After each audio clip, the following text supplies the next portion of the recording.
अस्सलाम वालेकुम, कैसे हैं आप लोग? सब ठीक हैं? साकाज एकेडमी के चैनल से आप लोगों को वेलकम कहती हूँ। आज हमारा डे 13 और चैप्टर 3 हम पढ़ रहे हैं हेयर कलरिंग बुक की। चैप्टर 3 है और हमारा टॉपिक जो है वो सेकेंडरी कलर्स है। कल मैं आप लोगों को प्राइमरी कलर्स के बारे में बता चुकी हूँ। हेयर कलरिंग बुक का पेज 44 है, यहाँ से हम स्टार्ट करेंगे और आगे चलेंगे सेकेंडरी एंड टर्शरी कलर्स के ऊपर। और अगर आप लोगों के कोई भी सवाल है पिछली वीडियोस के हवाले से तो आप लोग कमेंट बॉक्स में आप मुझे कमेंट कर दीजिएगा, सवाल पूछ लीजिएगा। मैं इंशाल्लाह कोशिश करूंगी कि पहली फुर्सत में आप लोगों को डेफिनेटली जवाब दूं। तो चलें हम अपने लेसन की तरफ चलते हैं टाइम ज़ाया किए बगैर, ताकि वीडियो बहुत लंबी लेंथी ना हो और आप आसानी से इसको डाइजेस्ट कर सकें।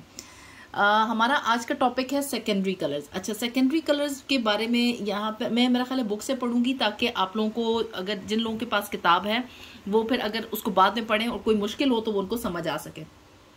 कोई से दो प्राइमरी कलर्स को मिलाने से सेकेंडरी कलर बनता है, जैसे येलो प्लस ब्लू ग्रीन बनता है, रेड प्लस येलो ऑरेंज बनता है, रेड प्लस ब्लू वॉयलेट बनता है। अब ये तीन जो सेकेंडरी हमारे पास कलर्स आते हैं, ग्रीन, ऑरेंज और वॉयलेट, ये हमारे पास सेकेंडरी कलर्स हैं। हम कोई से दो भी प्राइमरी कलर्स हम मिलाते हैं तो उससे जो तीसरा कलर बनता है उसको हम सेकेंडरी कलर्स कहते हैं। और ये क्यों जरूरी है, ये हम आगे जाके आप लोगों को पता चलेगा कि इन कलर्स को समझना क्यों जरूरी है। मेकअप करना हो या हेयर डाई करना हो, ये चीजें आप लोगों को समझना जानना आपके लिए जरूरी है, क्योंकि आप अपने जो रिजल्ट्स अचीव करने होते हैं वो आप कलर्स के साथ जब खेल रहे हैं तो आपको रिजल्ट अचीव करने में आसानी रहती है। जब हम कलर बनाना शुरू करते हैं तो हमें सबसे पहले ये देखना है कि बालों पर एक्चुअली कौन सी टोन है।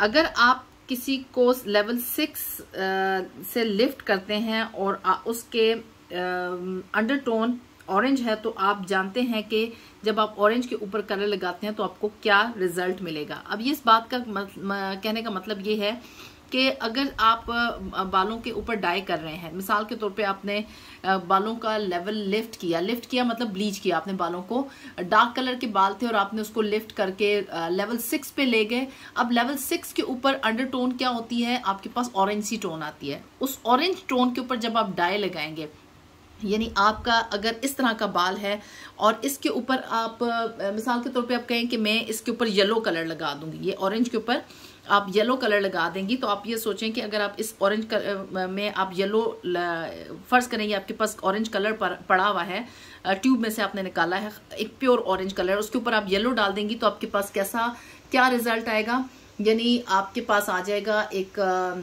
लाइट ऑरेंज शेड आ जाएगा, ये येलो नहीं आपको मिलेगा। उसकी रीजन ये है कि आप नीचे आप देखें आपके पास ये कलर क्या है। फिर इसी तरीके से अगर आपके पास मिसाल के तौर पे आपने लेवल 6 पे, हम क्योंकि बात कर रहे हैं लेवल 6 पे, और आप किसी भी को आपने शेड उठा लिया, लेट्स से ऐश का शेड उठा लिया आपने, और जब आप इसके ऊपर ऐश लगाएंगी, आप चले 7.1 लगा लेती हैं, 8.1 लगा लेती हैं, तो क्या होगा कि ऐश ब्लू है। अब ब्लू जो है वो कलर काटता है ऑरेंज को, वो ऑरेंज को काटेगा, लेकिन उस 7.1 या 8.1 में इतना इंटेंस ऐश नहीं होगा कि वो पूरे ऑरेंज को काट दे। तो इस वजह से क्या होगा कि आपके पास ना एक ऑरेंजिश, एक नेचुरल के नजदीक की आप के पास लेवल 7 आ जाएगा। तो ये इसलिए बहुत जरूरी है कि आप जब भी कलर का काम कर रहे हैं तो आपको ये पता होना चाहिए कि आपके बाल, जिन बालों के ऊपर आप कलर लगाएंगे उनका नीचे अपना यानी क्या बेस कलर क्या है। ठीक है, टर्शरी कलर्स, ये कलर्स एक प्राइमरी और सेकेंडरी कलर को मिलाने से बनते हैं, यानी एक प्राइमरी कलर लेंगे और एक सेकेंडरी कलर लेंगे और उनमें से जो वो कलर आपस में मिलेंगे तो हमारे पास टर्शरी कलर्स बनेगा। कैसे? अब येलो हमारे पास प्राइमरी कलर है, ऑरेंज हमारे पास टर्शरी कलर्स है। जब हम सेकेंडरी कलर है, येलो और ऑरेंज को मिलाएंगे तो हमारे पास येलो ऑरेंज बनेगा। जब येलो ग्रीन को मिलाएंगे तो येलो ग्रीन बनेगा, इस तरह का शेड आ जाएगा आपके पास।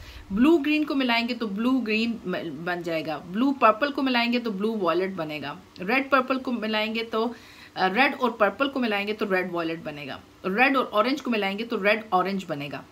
अच्छा, एक चीज आप याद रखें कि यहाँ आप ये देखें येलो, ब्लू और रेड हमेशा प्राइमरी कलर्स पहले लिखे जाते हैं, ठीक है, और जो सेकेंडरी कलर्स होते हैं वो बाद में लिखे जाते हैं। और जब आप बोलते भी हैं तो प्राइमरी कलर आप पहले बोलेंगे और सेकेंडरी कलर आप बाद में बोलेंगे। जैसे yellow orange, yellow green, blue violet, blue red violet, red orange, ऐसे आपने बोलना है।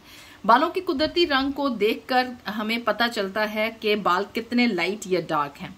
जब हम नेचुरल कलर को देखते हैं तो हमें पता चल जाता है कि ये बाल लाइटर शेड टोन पे है या डार्कर टोन पे है। अमूमन जब आपके पास क्लाइंट आता है तो आप नेचुरल लेवल को जांचने में गलती करते हैं। अगर आपका क्लाइंट लेवल 5 पर है और आप सोचते हैं कि वो 6 लेवल पर है और आप उसको किसी भी वॉल्यूम के साथ बालों पर कलर लगाते हैं तो स्ट्रॉन्गर या हायर अमोनिया वाले कलर बालों के क्यूटिकल को बुरी तरह ओपन कर देते हैं। मार्केट में दस्तयाब कलर्स का पीएच लेवल ज्यादातर 9 से 11 के दरमियान होता है और ये पीएच लेवल एक रिलैक्सर का होता है। जब आप कलर का प्रोसेस करते हैं तो उसी वक्त बहुत अच्छा कलर आ जाता है और आपका क्लाइंट मुतमईन होकर चला जाता है। लेकिन जब वो अपने बाल मुसलसल धोता है तो स्ट्रॉन्ग पीएच लेवल की बदौलत बालों के क्यूटिकल सही तौर पर बंद नहीं होते और कलर का पिगमेंट फेड होना शुरू हो जाता है, जिससे बाल ब्रैसी लुक देते हैं। अब ये आपका एक मेन इशू है जो अक्सर मुझसे डिस्कस किया जाता है कि बालों में कलर स्टे नहीं करता। बेसिकली स्टे ना करने की रीजन आपने पढ़ ली कि ये क्या रीजन है, और उसके लिए आपका सबसे बेस्ट सोल्यूशन ये है कि आप एक तो शैम्पू और आफ्टर कलर शैम्पू अपने क्लाइंट को रिकमेंड करें और दूसरा कंडीशनर जितनी दफा सर वो धोएंगी कंडीशनर लाजमी लगाएं और once in a week mask लगाएं। तो उससे ये होगा कि बालों के क्यूटिकल्स बंद रहेंगे और ओपन नहीं होंगे और वो ये होगा कि वो बालों पे कलर लॉन्ग स्टे करेगा, ज्यादा देर चलेगा। तो ये चीज इंपॉर्टेंट है, आप इसको मतलब अपने जहन में रखें। और लेवल को की सिलेक्शन इसलिए आपका लेवल की जो जजमेंट है वो इसलिए आपकी सही होनी चाहिए कि आपने वॉल्यूम की सिलेक्शन उस हिसाब से करनी होती है। हम अक्सर ये कहते हैं कि जैसे आपने लेवल 6 का बाल था और आप उसको लेवल 5 समझ लेते हैं तो आपने नंबर 7 की ट्यूब लगानी है तो आप 20 वॉल्यूम के बजाय अगर 30 वॉल्यूम लगा देंगे तो वो स्ट्रॉन्गर डेवलपर है, जिससे आपको आपके क्लाइंट के बाल जो है वो डैमेज हो सकते हैं, पीएच लेवल हाई हो जाएगा और कलर स्टे नहीं करेगा। अब हम आते हैं लेवल सिस्टम पर। बालों के कलर के लेवल को हम 10 दर्जों में नापते हैं, 10 लेवल्स होते हैं, ठीक है। ये इंटरनेशनल सिस्टम है। लेवल सिस्टम हमें बताता है कि बाल कितने डार्क हैं या लाइट, यानी डार्क कलर के हैं, गहरे रंग के हैं या लाइटर टोन में लाइट कलर के हैं, हल्के कलर के हैं। लेवल सिस्टम में सबसे डार्क लेवल 1 है जो कि काला है और सबसे लाइट लेवल 10 है जो कि लाइटेस्ट ब्लॉन्ड है, ठीक है। ये हमारा पेज नंबर 45 हो गया। आगे चलते हैं। एक मिनट, इसको मैं बुक की, क्योंकि बुक नई है तो इस वजह से इसके पेजेस को ना, अच्छा ये हो गया। अच्छा, कॉम्प्लीमेंट्री कलर्स। अब हम आते हैं कॉम्प्लीमेंट्री कलर्स। ये वो प्राइमरी और सेकेंडरी कलर्स हैं जो कि कलर व्हील में एक दूसरे के मुखालिफ मौजूद होते हैं, ठीक है। अब ये देखें कि जैसे ये कलर व्हील है, इस कलर व्हील में ऑरेंज के मुखालिफ जो है वो ये आप देखें कि आपको नजर आएगा। जैसे ये क्योंकि टर्शरी कलर्स के साथ, जैसे रेड है, रेड के ऑपोजिट आपको ग्रीन नजर आएगा, येलो है, येलो के ऑपोजिट आपको वॉयलेट नजर आएगा, और ये ऑरेंज है उसके ऑपोजिट आपको ब्लू नजर आएगा। तो ये ऑरेंज के ऑपोजिट ब्लू नजर आएगा। तो ये जो कलर्स हैं एक दूसरे के मुखालिफ सिम्त में जो कलर्स होते हैं इनको हम कॉम्प्लीमेंट्री कलर्स कहते हैं। जब दो कॉम्प्लीमेंट्री कलर्स मिलते हैं तो एक दूसरे की खासियत को न्यूट्रलाइज कर देते हैं, यानी ना वो ब्लू रहता है ना ऑरेंज रहता है, तो वो एक नया कलर बन जाता है। जब भी हम हेयर कलर करते हैं या तो हमारी कोशिश होती है कि हमारी स्किन टोन और आई कलर मजीद खूबसूरत दिखाई दे, या फिर हम अपने चेहरे की कम खूबसूरत हिस्से से तवज्जो हटाने के लिए हेयर कलर का इंतखाब करते हैं। और इसके अलावा हम अपने बालों में छुपी अंडरटोन्स को न्यूट्रलाइज करने के लिए भी हेयर कलर करते हैं। कॉम्प्लीमेंट्री कलर्स को सही तरीके से समझने से हमें अपने मतलूबा नताइज लेने में आसानी हो जाती है। अगर बालों का कलर ग्रीन सब्ज हो जाए तो सुर्ख से सही करें, यानी रेड कलर से ठीक करें। अगर बालों का कलर रेड हो जाए तो आप ग्रीन लेके उससे आप न्यूट्रलाइज कर देंगे तो वो रेड नहीं रहेगा बल्कि वो ब्राउन की तरफ स्विच कर जाएगा, न्यूट्रलाइज हो जाएगा। अगर बालों का कलर ब्लू हो जाए तो ऑरेंज से सही करें, अगर बालों का कलर ऑरेंज हो जाए तो नीले से सही करें, अगर बालों का कलर येलो हो जाए तो वॉयलेट यानी जामनी से सही करें। इस थ्योरी को लॉ ऑफ कलर कहते हैं और इसे दुनिया भर में माना जाता है और अब तक ये तब्दील नहीं हो सकी, यानी अभी तक इस थ्योरी को कोई चैलेंज नहीं कर सका। और यही थ्योरी इस वक्त हेयर कलरिंग में पढ़ाई जा रही है, मेकअप में पढ़ाई जा रही है, फैशन डिजाइनिंग में पढ़ाई जा रही है, यानी कलर जहां पे भी कहीं इस्तेमाल होते हैं तो यही थ्योरी आपको कॉम्प्लीमेंट्री कलर्स इसी तरीके से मिलेंगे, ठीक है। अच्छा, अगला हमारा टॉपिक है टोन और ह्यू ऑफ कलर। टोन क्या होती है और ह्यू क्या होता है? टोन्स जिसे कि ह्यू भी कहा जाता है। अच्छा, ये मैं आपको बता दूं, हेयर कलरिंग में हम टोन्स का लफ्ज इस्तेमाल करते हैं, हम ह्यू नहीं इस्तेमाल करते। ह्यू जो है वो नॉर्मली जो लोग पेंटिंग्स करते हैं ना, उनके वो ज्यादा, यानी उनको बहुत शेड्स, जहाँ पे बहुत लाइटर और इस तरह के शेड्स में उनको सिलेक्शन बहुत, यानी उनके पास चॉइसेस बहुत ज्यादा होती हैं, तो वो ह्यू का इस्तेमाल करते हैं। बट हम लोग टोन्स की ही, यानी हेयर ड्रेसिंग में हम टोन्स का लफ्ज इस्तेमाल करते हैं, जिसे कि ह्यू भी कहा जाता है। कलर के तवाजुन को जाहिर करती है। टोन्स या ह्यू हमें इस बात का यकीन करने में मदद करती हैं कि क्लाइंट का विश कलर किस तरह हासिल किया जाएगा। टोन्स को हम वार्म, कूल और न्यूट्रल बयान करने के लिए इस्तेमाल करते हैं, ठीक है। वार्म टोन्स देखने में अपने एक्चुअल कलर से हल्की दिखाई देती हैं। वार्म टोन्स देखने में अपने एक्चुअल कलर से हल्की दिखाई देती हैं। ये टोन्स होती हैं येलो, गोल्डन, ऑरेंज, रेड, ठीक है। कुछ हेयर कलर ब्रांड इस तरह की टोन्स के लिए इस तरह के अल्फाज का इंतखाब करते हैं: Auburn, amber, copper, strawberry and bronze. और इसी तरह टोन्स को बनाने में क्लाइंट को समझने में समझने में आसानी होती है। कूल टोन्स देखने में लेवल से थोड़ी डार्क नजर आती हैं और ये टोन्स हैं ब्लू, ग्रीन और वॉयलेट। अक्सर इन टोन्स को इस तरह के अल्फाज से पुकारा जाता है: स्मोकी हो गया, ऐश हो गया। तो इस कलर के यानी कूल टोन्स को इस तरह से भी बुलाया जाता है। जबकि नेचुरल टोन्स भी वार्म होती हैं और उनको सैंडी एंड टैन करके पुकारा जाता है। इंटेंसिटी कहते हैं किसी भी कलर की स्ट्रेंथ को, यानी अगर सुर्ख बहुत ज्यादा सुर्ख है तो हम कहेंगे कि ये इंटेंस है, और अगर जरा हल्का सुर्ख है तो हम कहेंगे कि ये इसकी इंटेंसिटी कम है। तो हम उसकी कलर की स्ट्रेंथ को जो है ना वो हम इंटेंसिटी कहते हैं। कलर की इंटेंसिटी को हम 3 तरीकों से बयान कर सकते हैं: सॉफ्ट, मीडियम और स्ट्रॉन्ग। किसी भी हेयर कलर शेड कार्ड में कलर इंटेंसिफायर्स वो टोन्स होती हैं जो कि हेयर कलर फार्मूला में इसलिए शामिल की जाती हैं कि कलर का रिजल्ट ज्यादा इंटेंसिफाई यानी निखर के आए।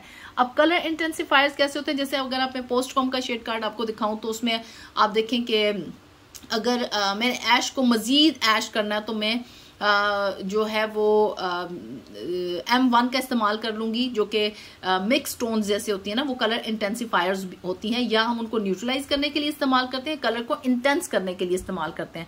और वो सिर्फ प्योर टोन्स होती हैं, प्योर कलर शेड्स होते हैं, वो उसमें कोई नेचुरल कलर की मिक्सिंग नहीं होती। वो जस्ट आप जो कलर आपको नजर आ रहा होता है ना वो वही शेड होता है, और उसको हम ब्लू को ज्यादा ब्लू करने के लिए, या रेड को ज्यादा रेड करने के लिए, या येलो को ज्यादा येलो करने के लिए इस्तेमाल किए जाते हैं, या फिर हम कलर को न्यूट्रलाइज करने के लिए इस्तेमाल करते हैं। बेस कलर किसी भी शेड में ज्यादा नुमाया टोन को कहते हैं, यानी बेस कलर जो होता है ना वो किसी भी शेड में नुमाया, जो आगे हम इसको देखते हैं कि कैसे इसको मैं एक्सप्लेन करती हूँ। हर कलर को किसी नंबर या अंग्रेजी के किसी अल्फाबेट से जाहिर किया जाता है। अगर नंबर और अल्फाबेट दोनों एक साथ हों तो नंबर जाहिर करता है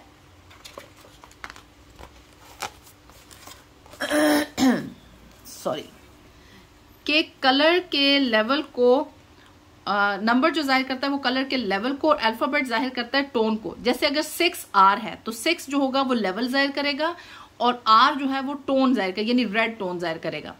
इस मिसाल में 6 जाहिर करता है डार्क ब्लॉन्ड लेवल को, और R जाहिर करता है रेड टोन को, यानी डार्क रेड ब्लॉन्ड शेड, ठीक है। अगर अब आप कोई भी शेड कार्ड आपके पास है तो आपको ये समझ आ जाएगा। अगर आपके पास इस तरह का शेड कार्ड है जिसमें जैसे 6R, 6V, 6A या 10N हो जाए, तो इस तरह के नंबर है तो आपको खुद ही समझ आ जाएगी कि ये इसमें इसका क्या मतलब है। अच्छा, आज का मैं यहाँ पे इसको ख़त्म करती हूँ। अगला हमारा टॉपिक चेंज हो रहा है क्योंकि हेयर कलर की एग्ज़ाम आ रही है, तो हम कल फिर इंशाल्लाह हेयर कलर की एग्ज़ाम को पढ़ेंगे।